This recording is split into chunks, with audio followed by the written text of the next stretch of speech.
Hello, ഇന്നത്തെ കഥയിലേക്ക് എല്ലാവർക്കും സ്വാഗതം. ഒരുപാട് ദിവസത്തിന് ശേഷമാണ് കേട്ടോ ഇന്ന് കഥ ഇടുന്നത്. അതുകൊണ്ട് സബ്സ്ക്രൈബേഴ്സൊക്കെ പോയിക്കൊണ്ടേ ഇരിക്കുകയാണ്. കുറച്ച് ബുദ്ധിമുട്ടിലായിപ്പോയി. പ്രതീക്ഷിക്കാണ്ട് കുറച്ച് ഹോസ്പിറ്റൽ കേസും പ്രശ്നങ്ങളൊക്കെ വന്നു. അതുകൊണ്ടാണ്.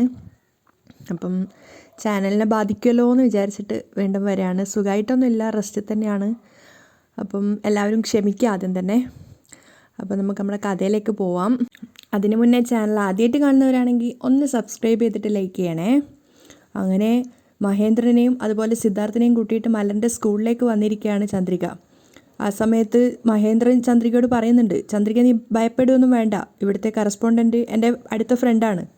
അത് കേട്ടതും ചന്ദ്രികയ്ക്കും സമാധാനമാവുന്നുണ്ട്. കാരണം അവൾക്കൊരു പ്രതീക്ഷയായിരുന്നു മഹേഷിൻ്റെ ജോലി നഷ്ടപ്പെടുത്താൻ സാധിക്കും, മല്ലരുമായിട്ട് അവന് അടുക്കുന്നത് തടയാൻ പറ്റുമെന്നൊക്കെ ഉള്ളത്.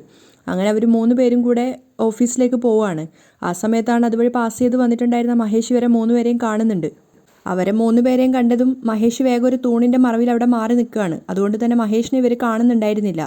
ഇവർ വേഗം തിടുക്കത്തിൽ ഓഫീസിലേക്ക് പോകുന്ന സമയത്ത് മഹേഷ് ചിന്തിക്കുന്നുണ്ട്, മഹേന്ദ്രനും സിദ്ധുവും ചന്ദ്രികയും ഇവർ 3 പേരും ഓഫീസിലേക്ക് വന്നല്ലോ, എന്തിനായിരിക്കും വന്നിട്ടുണ്ടാവുക? മഹേഷ് ഇങ്ങനെ ചിന്തിക്കുകയാണ്. ആ സമയം കൊണ്ട് അവർ ഓഫീസിനടുത്ത് എത്തിയിട്ടുണ്ടായിരുന്നു. അവിടെ ഇരിക്കുന്ന ഒരു സ്ത്രീയോട് കറസ്പോണ്ടൻ്റെ റൂം ചോദിച്ചതിന് ശേഷം അവർ 3 പേരും അദ്ദേഹത്തിൻ്റെ മുറിയിലേക്ക് പോവുകയാണ്. അതേസമയം പ്രിയയും കൂട്ടിക്കൊണ്ട് മേഘ വലിയൊരു ടെക്സ്റ്റൈൽസിൽ എത്തിയിട്ടുണ്ടായിരുന്നു. അവിടെ എത്തിയ സമയത്ത് മനീഷിനെ കാണാത്തതുകൊണ്ട് തന്നെ അവൾ വേഗം മനീഷിനെ കോൾ ചെയ്യാണ്. അപ്പം കോൾ അറ്റൻഡ് ചെയ്തിട്ട് മനീഷ് പറയുന്നുണ്ട്, ഞാനിപ്പോൾ വരാം. മേഘ വല്ലാതെ ഡിസ്റ്റർബ്ഡ് ആയിട്ടാണ് നിൽക്കുന്നത്. കാരണം അവൾ ഒട്ടും താല്പര്യത്തോടെയല്ല വന്നിട്ടുണ്ടായിരുന്നത്. മനീഷിനെ ഭയന്നുകൊണ്ട് മാത്രം വന്നതാണ്. കുറച്ചു നേരം മനീഷിനെ ആ വെയിറ്റ് ചെയ്യുന്ന സമയം കൊണ്ട് മനീഷ് അവിടെ എത്തിയിട്ടുണ്ടായിരുന്നു. അവൻ്റെ കയ്യിലൊരു ചെറിയ കവറും ഉണ്ടായിരുന്നു. മാത്രമല്ല മനീഷ് പ്രിയയുടെ അടുത്തെത്തിയ സമയത്ത് തന്നെ ആ കവറിൽ നിന്ന് ഒരു ഡയറി മിൽക്കിൻ്റെ ചോക്ലേറ്റ് എടുത്തിട്ട് പ്രിയയ്ക്ക് കൊടുക്കുകയാണ്.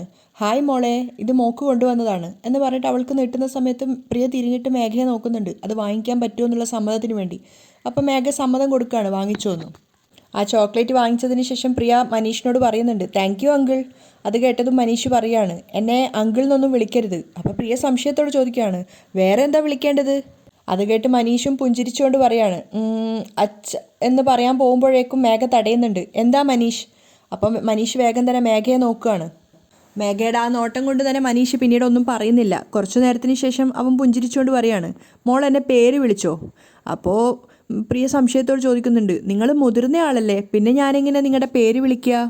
അപ്പോൾ മനീഷ് പറയുന്നുണ്ട്, എൻ്റെ പേര് മനീഷ് എന്നല്ലേ, മോള് ആ പേര് തന്നെ വിളിച്ചോ. അപ്പോൾ പ്രിയയും പറയാണ്, ഇല്ല, ഞാൻ നിങ്ങളെ അങ്കിൾ എന്ന് തന്നെ വിളിക്കും. അത് കേട്ടതും മനീഷ് പറയാണ്, വേണ്ട, മോൾ എന്നെ അങ്കിൾ എന്ന് വിളിക്കാൻ പാടില്ല. അപ്പോൾ പ്രിയക്ക് കൺഫ്യൂഷൻ ആവുന്നുണ്ട്. ആ സമയം കൊണ്ട് മേഘ ചോദിക്കുകയാണ്, മനീഷ്, ഇവള് നിന്നെ അങ്കിൾ എന്ന് വിളിച്ച എന്താ കുഴപ്പം? അത് കേട്ടത് ശരിക്കും മനീഷ് നല്ല ദേഷ്യം വരുന്നുണ്ടായിരുന്നു. അവൻ മേഘയോട് ചോദിക്കുകയാണ്, എന്താ മേഘ, പ്രിയ എന്നെ എങ്ങനെയാ അങ്കിൾ എന്ന് വിളിക്കുക? എന്നിട്ട് വീണ്ടും പുഞ്ചിരിച്ചുകൊണ്ട് പ്രിയയോട് പറയാണ്, പ്രിയ, മോൾ എന്നെ മനീഷ് എന്ന് വിളിച്ചാൽ മതി. അത് കേട്ടതും പ്രിയയും സമ്മതിക്കുകയാണ്. അതിനുശേഷം മനീഷ് ചോദിക്കുന്നുണ്ട്, ആ അമ്മ എന്നെക്കുറിച്ച് മോളോടെല്ലാം പറഞ്ഞിട്ടുണ്ടാവും. മോക്ക് എന്താണോ വേണ്ടത് അത് മുഴുവൻ ഇന്ന് ഞാൻ വാങ്ങിത്തരും. അത് കേട്ടതും മേഘ മനീഷിനെ തന്നെ നോക്കിയിരിക്കുകയാണ്. മാത്രമല്ല സംശയത്തോടെ പ്രിയയും ചോദിക്കുന്നുണ്ട്, നിങ്ങൾ എന്തിനാ എനിക്ക് ഇതൊക്കെ വാങ്ങിത്തരുന്നത്? നിങ്ങൾ എൻ്റെ ആരാ? അത് കേട്ടതും കുറച്ചു സമയത്തേക്ക് മറുപടി ഒന്നും ഇല്ലാതെ നിൽക്കുകയാണ് മനീഷാണെങ്കിലും മേഘയാണെങ്കിലും. ആ സമയത്ത് മനീഷ് പ്രിയയോട് ചോദിക്കുന്നുണ്ട്, ഞാൻ നിൻ്റെ ആരാണെന്നോ?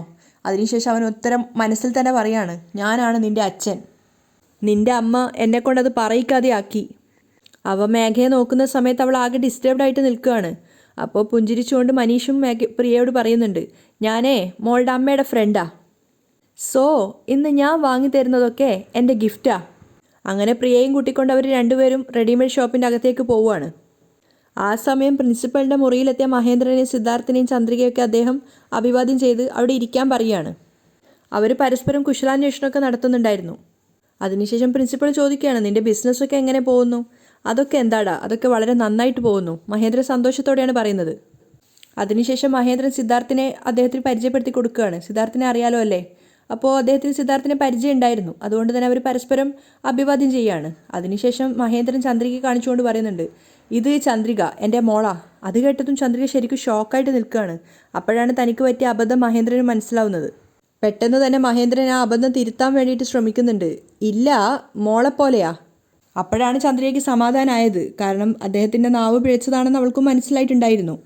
അപ്പോൾ പ്രിൻസിപ്പൾ പറയുന്നുണ്ട്, പറയൂ മഹേന്ദ്ര, എന്തോ അത്യാവശ്യ കാര്യം പറയാനുണ്ടെന്ന് ഫോണിൽ പറഞ്ഞിട്ടുണ്ടായിരുന്നു. ആ സമയത്ത് മഹേന്ദ്രൻ പറയാണ്, അതേടാ, ചന്ദ്രികയുടെ മകൾ മലർ ഈ സ്കൂളിലാണ് പഠിക്കുന്നത്. അപ്പോൾ പ്രിൻസിപ്പൾ ചന്ദ്രികയെ നോക്കുകയാണ്. അപ്പോൾ മഹേന്ദ്രൻ കാര്യങ്ങളൊക്കെ പറഞ്ഞു കൊടുക്കുന്നുണ്ട്.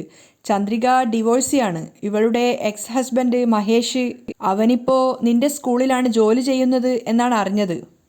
അതിനുശേഷം ചന്ദ്രികയുടെയും മഹേഷിൻ്റെയും ജീവിതത്തിലുണ്ടായ പ്രശ്നങ്ങളൊക്കെ പ്രിൻസിപ്പളുടെ മുന്നിൽ പറഞ്ഞു കൊടുക്കുകയാണ് മഹേന്ദ്രൻ. ചന്ദ്രികയുടെ താലി വലിച്ചു പൊട്ടിച്ചതും അതിനുശേഷം മറ്റൊരു സ്ത്രീയുടെ കൂടെ ജീവിക്കാൻ വേണ്ടി പോയതും പിന്നീട് ഇവരെ പതിവായിട്ട് ഉപദ്രവിക്കുന്നതും അങ്ങനെയുള്ള എല്ലാ കാര്യങ്ങളും അവസാനം കോടതിയിൽ വെച്ചിട്ട് ഇവർ രണ്ടുപേരും ഡിവോഴ്സ് ആയതടക്കമുള്ള എല്ലാ കാര്യങ്ങളും പറഞ്ഞു കൊടുക്കുകയാണ്.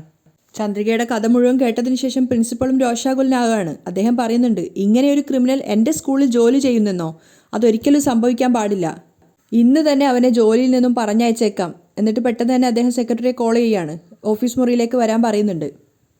ആ സമയത്ത് മേഘയും പ്രിയയും അതുപോലെ മനീഷും കൂടെ റെഡിമെയ്ഡ് ഷോപ്പിനകത്താണുള്ളത്. അവരെ കണ്ട സമയത്ത് സെയിൽസ് ഗേളായിട്ട് നിന്നിട്ടുള്ള പെൺകുട്ടി ചോദിക്കുന്നുണ്ട്, എന്താ വേണ്ട മാഡം? അപ്പോൾ മേഘ പ്രിയയെ കാണിച്ചുകൊണ്ട് പറയാണ്, ഇവക്ക് കുറച്ച് വെസ്റ്റേൺ ഡ്രസ്സുകളും മോഡേൺ ഡ്രസ്സുകളും ഫ്രോക്സൊക്കെ കാണിച്ചു കൊടുക്ക്.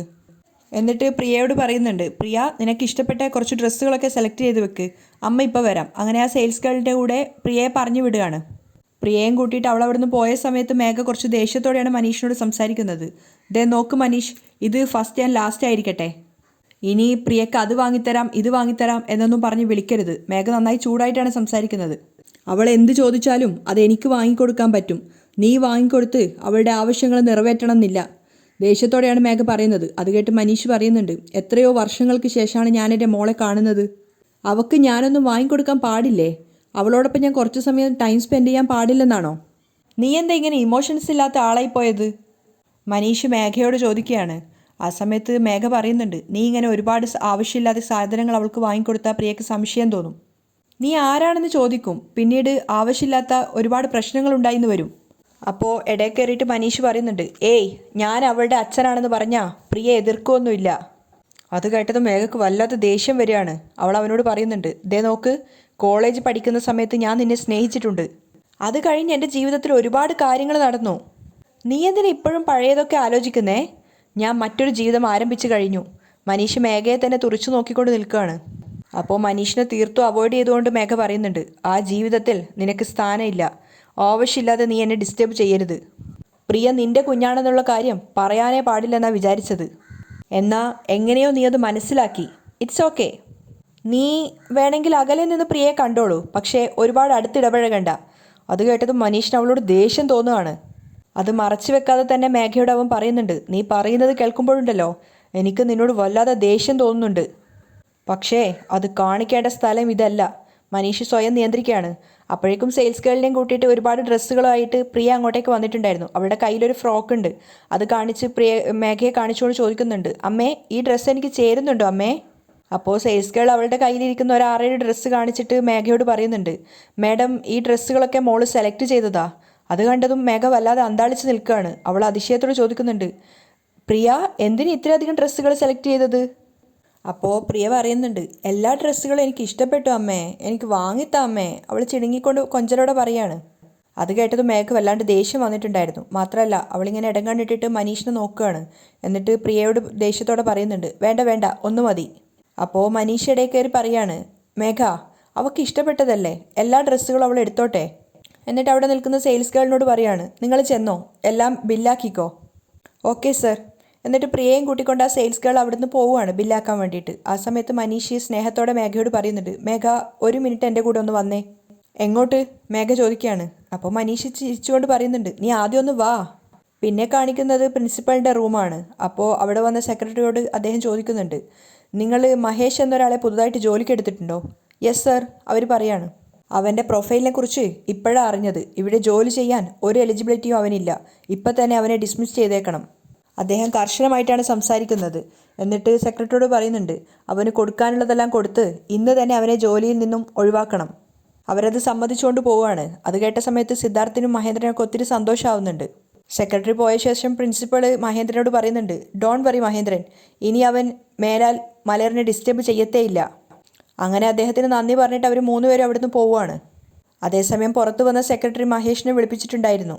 അവർ മഹേഷിനോട് പറയാണ്, മഹേഷ് പ്രിൻസിപ്പൽ നിങ്ങളെ ഡിസ്മിസ് ചെയ്തു. അത് കേട്ടത് മഹേഷ് ശരിക്കും ഷോക്കായിട്ട് നിൽക്കുകയാണ്. അവനിങ്ങനെ ഷോക്കായിട്ട് നിൽക്കുന്ന സമയത്ത് സെക്രട്ടറി പറയുന്നുണ്ട്, നിങ്ങൾ ഇത്രയും ദിവസം ഇവിടെ ജോലി ചെയ്തതിൻ്റെ സെറ്റിൽമെൻറ്റ് കൈപ്പറ്റിയിട്ട് എത്രയും പെട്ടെന്ന് ഇവിടെ ജോലിയിൽ നിന്നും ഒഴിവായിക്കോളൂ. മഹേഷിന് കേട്ടത് തന്നെ വിശ്വസിക്കാൻ സാധിക്കുന്നുണ്ടായിരുന്നില്ല. അവൻ അതിശയത്തോട് ചോദിക്കുകയാണ്, മാഡം എന്നെ എന്തിന് ഈ ജോലിയിൽ നിന്നും ഒഴിവാക്കുന്നത്? അപ്പോഴാണ് സെക്രട്ടറി പറയുന്നത്, നിങ്ങളെക്കുറിച്ച് ചന്ദ്രിക എന്നൊരു സ്ത്രീ പ്രിൻസിപ്പളിന് കംപ്ലൈൻറ്റ് കൊടുത്തിട്ടുണ്ട്. അതുകൊണ്ടാണ് പ്രിൻസിപ്പൾ നിങ്ങളെ ഇമ്മീഡിയറ്റ് ആയിട്ട് ഡിസ്മിസ് ചെയ്തത്. അത് കേട്ടത് മഹേഷ് ആകെ ഷോക്കായിട്ട് നിൽക്കുകയാണ്. അപ്പോൾ ഇതിനായിരുന്നോ ചന്ദ്രിക വന്നത് എന്ന് അവൻ അപ്പോഴാണ് മനസ്സിലായത്. അവസാന കച്ചിത്തുരുമ്പെന്നോട് അവൻ വീണ്ടും ചോദിക്കുന്നുണ്ട്, എന്താ മേഡം ഇത്? ആരെങ്കിലും ഒരാൾ വന്ന് ഇങ്ങനെ ഒരു കംപ്ലൈൻറ്റ് കൊടുത്തു എന്ന് കരുതി ആ സമയം തന്നെ ഡിസ്മിസ് ചെയ്യുമോ? എന്നെ വിളിച്ച് എന്താ കാര്യമെന്ന് പോലും തിരക്കാതെ എന്താ മാഡം ഇങ്ങനെ വേർതിരിവ് കാണിക്കുന്നേ? അപ്പോൾ സെക്രട്ടറി പറയുന്നുണ്ട്, പ്രിൻസിപ്പൾ പറയുന്നതേ ഞങ്ങൾക്ക് അനുസരിക്കാൻ പറ്റൂ. ദയവ് ചെയ്ത് സെറ്റിൽമെൻറ്റ് വാങ്ങിയിട്ട് പോയിക്കോളൂ. ഇനി സംസാരിച്ചിട്ട് കാര്യമില്ലെന്ന് മഹേഷിന് മനസ്സിലാവുകയാണ്. അവൻ ദേഷ്യത്തോടെ ചിന്തിക്കുന്നുണ്ട്, ചന്ദ്രികയെ എന്നെ ജോലിയിൽ നിന്നും പുറത്താക്കാനാണോ മഹേന്ദ്രനെയും സിദ്ധാർത്ഥിനെയും കൂട്ടി നീ വന്നത്? നിന്നെ ഞാൻ വെറുതെ വിടുമെന്ന് കരുതണ്ട. മഹേന്ദ്രനെയും സിദ്ധാർത്ഥിനെയും കൈവെള്ളയിലാക്കിയിട്ട് എന്നെ ജോലിയിൽ നിന്നും പുറത്താക്കാമെന്നാണോ നീ വിചാരിച്ചത്? നിന്നെ ഞാനിനി സമാധാനത്തോടെ ജീവിക്കാൻ വിടില്ല. എൻ്റെ ജോലി കളഞ്ഞതോർത്ത് നീ പശ്ചാത്താപിക്കുവടി. അവന് ചന്ദ്രികയെ കൊല്ലാനുള്ള ദേഷ്യം വന്നിട്ടുണ്ടായിരുന്നു. ആ സമയത്ത് സെക്രട്ടറി പറയുന്നുണ്ട്, അക്കൗണ്ട്സ് ഡിപ്പാർട്ട്മെൻറ്റിലേക്ക് പോയിക്കോളൂ. അങ്ങനെ മനസ്സോടെ മഹേഷ് അവിടെ നിന്ന് ഇറങ്ങി പോവുകയാണ്. അതേസമയം മേഘയെ കൂട്ടിക്കൊണ്ട് മനീഷ് പോയത് സാരികളൊക്കെ ഉള്ളൊരു ഡിപ്പാർട്ട്മെൻറ്റിലേക്കാണ്. അവിടെ എത്തിയിട്ട് സെയിൽസ് ഗേളിനോട് പറയുന്നുണ്ട്, മാഡം ഞാൻ നേരത്തെ സെലക്ട് ചെയ്ത സാരി ഒന്ന് കാണിച്ചു തരൂ. ആ സമയത്ത് അവർ ആ സാരി എടുത്ത് മനീഷിന് കൊടുക്കുകയാണ്. ഒരു വൃത്തിയുള്ള ഭംഗിയുള്ള ഒരു സാരിയായിരുന്നു അത്. അതവ മേഘയ്ക്ക് കാണിച്ചിട്ട് എങ്ങനെയുണ്ട് ചോദിക്കുന്ന സമയത്ത് അവളും പറയുന്നുണ്ട് നന്നായിട്ടുണ്ടെന്ന്. അപ്പോൾ മനീഷ് പുഞ്ചിരിച്ചുകൊണ്ട് പറയാണ്, ഇത് ഞാൻ നിനക്ക് വേണ്ടി സെലക്ട് ചെയ്തതാണ്. അത് കേട്ടത് മേഘ ദേഷ്യം വരുന്നുണ്ടായിരുന്നു. എന്നിട്ട് മേഘ പറയാണ്, ഏയ് എനിക്കിതൊന്നും വേണ്ട. അപ്പോൾ അവൻ വീണ്ടും ചോദിക്കുകയാണ്, എന്താ മേഘ ഞാൻ എടുത്തു തന്നാൽ വാങ്ങിക്കില്ലേ? അപ്പോൾ മേഘ ദേഷ്യത്തോടെ തന്നെയാണ് സംസാരിക്കുന്നത്. ദേ നോക്ക്, നിന്നോട് ഞാൻ വ്യക്തമായിട്ട് പറഞ്ഞതാ എന്നോട് പഴയതുപോലെ സ്നേഹത്തോടെ സംസാരിച്ചിടപഴകരുതെന്ന്. നീ എൻ്റെ കമ്പനിയിൽ ജോലി ചെയ്യുന്ന ഒരു എംപ്ലോയിയാ, ഞാൻ നിൻ്റെ ബോസും. അത്രയേ ആ ഡിസ്റ്റൻസ് നീ മെയിൻറ്റെയിൻ ചെയ്യണം. ഞാനും അത് മെയിൻറ്റെയിൻ ചെയ്യും. ഈ സാരി വാങ്ങിത്തരുന്നതും ഗിഫ്റ്റ് വാങ്ങിത്തരുന്നതും ഒക്കെ പ്രിയയോട് മാത്രം മതി. എന്നിട്ട് അവൾ ദേഷ്യത്തോടെ അവിടുന്ന് പോവുകയാണ്. അപ്പോൾ ആ സാരിയിലേക്ക് നോക്കിയിട്ട് സങ്കടത്തോടെ മനീഷ് നിൽക്കുന്നുണ്ടായിരുന്നു. പിന്നെ അവർ നേരെ ബില്ലിംഗ് സെക്ഷനിലേക്കാണ് പോകുന്നത്. അവിടെ എത്തിയ സമയത്ത് ഡ്രസ്സൊക്കെ പാക്ക് ചെയ്യുകയാണ്. ആ സമയത്താണ് മനീഷ് കുറച്ച് ടോയ്സും അതുപോലെ ടെഡി ബെയറൊക്കെ കാണുന്നത്. അങ്ങോട്ടേക്ക് പോയിട്ട് മനീഷ് അതൊക്കെ എടുത്തുകൊണ്ട് വന്നിട്ട് പ്രിയയോട് ചോദിക്കുകയാണ്, ഇതൊക്കെ മോൾക്ക് ഇഷ്ടമായോ എന്ന്. അവളാണെങ്കിൽ ഒക്കെ ഇഷ്ടപ്പെട്ടു എന്ന് പറയുകയും ചെയ്യുന്നുണ്ട്. അപ്പോൾ ആ ടെഡി ബെയറൊക്കെ പ്രിയക്ക് നൽകുകയാണ്. അതൊന്നും മേക്ക് തീരെ ഇഷ്ടപ്പെടുന്നുണ്ടായിരുന്നില്ല. അങ്ങനെ ബില്ലിംഗ് സെക്ഷനൊക്കെ കഴിഞ്ഞതിന് ശേഷം താഴോട്ട് ഇറങ്ങി വരുമ്പോൾ മനീഷ് സന്തോഷത്തോടെ ചോദിക്കുന്നുണ്ട് പ്രിയയോട്, മോക്ക് വാങ്ങി തന്ന സാധനങ്ങളൊക്കെ ഇഷ്ടപ്പെട്ടോ എന്ന്. പ്രിയയും സന്തോഷത്തോടെ തന്നെയാണ് സംസാരിക്കുന്നത്, എനിക്കെല്ലാം ഇഷ്ടപ്പെട്ടു. അങ്ങനെ താഴെ സ്റ്റെപ്പ് ഇറങ്ങി വന്ന സമയത്ത് മേഘ മനീഷിനോട് പറയാണ്, മനീഷ് ഞങ്ങൾ ഇറങ്ങുന്നു.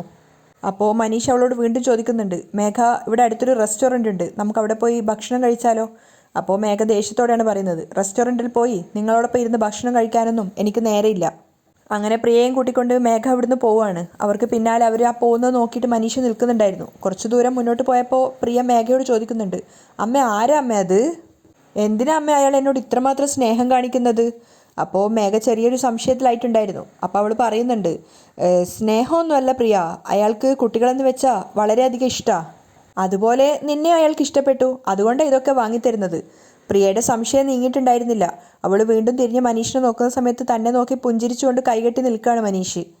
അതേസമയം സ്കൂൾ കോമ്പൗണ്ടിൻ്റെ പുറത്ത് എത്തിയിട്ടുണ്ടായിരുന്നു മഹേന്ദ്രനും ചന്ദ്രികയും സിദ്ധാർത്ഥും. ആ സമയത്ത് മഹേന്ദ്രൻ ചന്ദ്രികയോട് ചോദിക്കുന്നുണ്ട്, ചന്ദ്രിക നിനക്കിപ്പോൾ സമാധാനമായില്ലേ? ഇനി മുതൽ മഹേഷ് ഇവിടെ ജോലി ചെയ്യുകയില്ല, നീ ഇനി ടെൻഷൻ ആവണ്ട. അപ്പോൾ ചന്ദ്രിക പറയുന്നുണ്ട്, എനിക്ക് വല്ലാത്തൊരു ഭയമായിരുന്നു അയാൾ ഇവിടെ ഉള്ളതുകൊണ്ട്. അപ്പോൾ തന്നെ സിദ്ധാർത്ഥ് പറയുന്നുണ്ട്, നീ എന്തിനാ ചന്ദ്രിക ഇങ്ങനെ ഭയപ്പെടുന്നത്? മലർ ചെറിയ കുട്ടിയല്ലേ. ഇപ്പോൾ ഈ ഒരു സമയത്ത് അവളെ അവന് പറഞ്ഞു പറ്റിക്കുകയാണെങ്കിലും കുറച്ച് ഏജ് ആയിക്കഴിഞ്ഞാൽ അവൾക്ക് മനസ്സിലാവുമല്ലോ ഇതൊക്കെ തെറ്റാണെന്നുള്ളത്. അതുകൊണ്ട് അവൾക്ക് മഹേഷിനെ മനസ്സിലാക്കാൻ പറ്റും എന്നൊക്കെ പറഞ്ഞു കൊടുക്കുകയാണ്. അപ്പോൾ ചന്ദ്രിക കുറച്ച് സമാധാനത്തോടെ നിൽക്കുകയാണ്. ആ സമയത്താണ് മഹേന്ദ്രൻ്റെ ഫോണിലേക്ക് ഒരു കോൾ വരുന്നത്. അദ്ദേഹത്തിന് അത്യാവശ്യമായിട്ട് കോടതി പോകേണ്ട ആവശ്യമുണ്ടായിരുന്നു. അപ്പോൾ കോൾ കട്ടായതിനു ശേഷം ചന്ദ്രികയോട് സിദ്ധാർത്ഥിനോടായിട്ട് അയാൾ പറയാണ്, നിങ്ങൾ രണ്ടുപേരും ഒരു ടാക്സി വിളിച്ച് പോകാമോ, എനിക്ക് അത്യാവശ്യമായിട്ട് കോടതി പോകേണ്ട ആവശ്യമുണ്ടെന്ന്. അപ്പോൾ അവർ രണ്ടുപേരും സമ്മതിക്കുകയാണ്. അങ്ങനെ മഹേന്ദ്രൻ അവിടുന്ന് കാറും എടുത്തിട്ട് പോകുന്നുണ്ട്. ആ സമയത്ത് ചന്ദ്രികയും വിളിച്ചുകൊണ്ട് സിദ്ധാർത്ഥ് പുറത്തേക്ക് വരികയാണ്. നടക്കുന്ന സമയത്ത് ചന്ദ്രിക സംശയത്തോട് ചോദിക്കുന്നുണ്ട്, സർ ഞാനൊരു കാര്യം ചോദിച്ചാൽ സംശയിക്കാതിരിക്കോ? എന്താ ചന്ദ്രികയെ ചോദിച്ചോളൂ, സിദ്ധാർത്ഥ് പറയുന്നുണ്ട്. സാറിന് അത്യാവശ്യമായിട്ട് അമേരിക്കയിലേക്ക് പോവേണ്ട കാര്യമുണ്ടോ? അപ്പോൾ സിദ്ധാർത്ഥ് തിരിച്ചു പറയാണ്, നീ പോവേണ്ടെന്ന് പറഞ്ഞാൽ ഞാൻ പോവില്ല. അത് കേട്ടതും ചന്ദ്രിക ഒന്നും പറയാൻ പറ്റാത്ത അവസ്ഥയിലായി. നീ എന്നെ സ്വീകരിച്ചാൽ മാത്രമേ ഞാൻ ഈ നാട്ടിൽ നിൽക്കുള്ളൂ. കാരണം ഇനിയും എനിക്ക് എൻ്റെ അമ്മയെ വേദനിപ്പിക്കാനാവില്ല. മാത്രമല്ല ഞാൻ ചെയ്യുന്ന തെറ്റുകളുടെ ശിക്ഷയൊക്കെ നീയാണ് അനുഭവിക്കേണ്ടി വരിക. അപ്പോൾ ചന്ദ്രികയ്ക്ക് ഒന്നും പറയാൻ പറ്റുന്നില്ല. അപ്പോൾ അവൾ വീണ്ടും പറയുന്നുണ്ട്, സാറിനെ കല്യാണം കഴിക്കാൻ എനിക്ക് എന്തായാലും ഈ ഒരു അവസരത്തിൽ സാധിക്കില്ല. സാറിന് സാറിൻ്റെ അമ്മ പറയുന്ന പെൺകുട്ടിയെ കല്യാണം കഴിച്ചൂടെ എന്നവൾ റിക്വസ്റ്റ് ചെയ്യാണ്. അപ്പോൾ സിദ്ധാർത്ഥ് പറയുന്നുണ്ട്, അതൊരിക്കലും എൻ്റെ ജീവിതത്തിൽ സാധിക്കില്ല. നീ എന്നെ സ്വീകരിക്കുകയാണെങ്കിൽ മാത്രമേ എൻ്റെ ജീവിതത്തിലൊരു പെണ്ണുണ്ടാവുള്ളൂ. അല്ലെങ്കിൽ എൻ്റെ അവസാനം വരെ ഞാൻ മലറിന് ഒരാശ്രയമായിട്ട് അവൾക്കൊപ്പം ഉണ്ടാവും എന്നൊക്കെ പറയുന്ന സമയത്ത് ചന്ദ്രികയ്ക്ക് വല്ലാത്ത സങ്കടം വരികയാണ്. അവൾ പറയുന്നുണ്ട്, എൻ്റെ ജീവിതം ഇങ്ങനെയായി, എനിക്ക് വേണ്ടി സാറിൻ്റെ ജീവിതം ഇങ്ങനെ നശിക്കുന്നല്ലോ എന്ന് ഓർത്ത് എനിക്ക് വല്ലാതെ കുറ്റബോധം തോന്നുകയാണെന്നൊക്കെ. അപ്പോൾ സിദ്ധാർത്ഥ് ഒന്നും പറയുന്നില്ല. അതേസമയം മഹേഷിന് കൊടുക്കാനുള്ള സെറ്റിൽമെൻ്റ് ഒക്കെ കൊടുത്തിട്ട് അവൻ സ്കൂളിൽ നിന്ന് അവർ ഒഴിവാക്കിയിട്ടുണ്ടായിരുന്നു. അവൻ പണം കൈപ്പറ്റുന്ന സമയത്ത് മനസ്സിൽ ചിന്തിക്കുന്നുണ്ട്, ചന്ദ്രികയെ നീ കാരണം എൻ്റെ ജോലി പോയി, നിന്നെ ഞാൻ വെറുതെ വിടില്ല. അവിടെയാണ് ഇന്നത്തെ എപ്പിസോഡ് വൈൻഡപ്പ് ചെയ്യുന്നത്.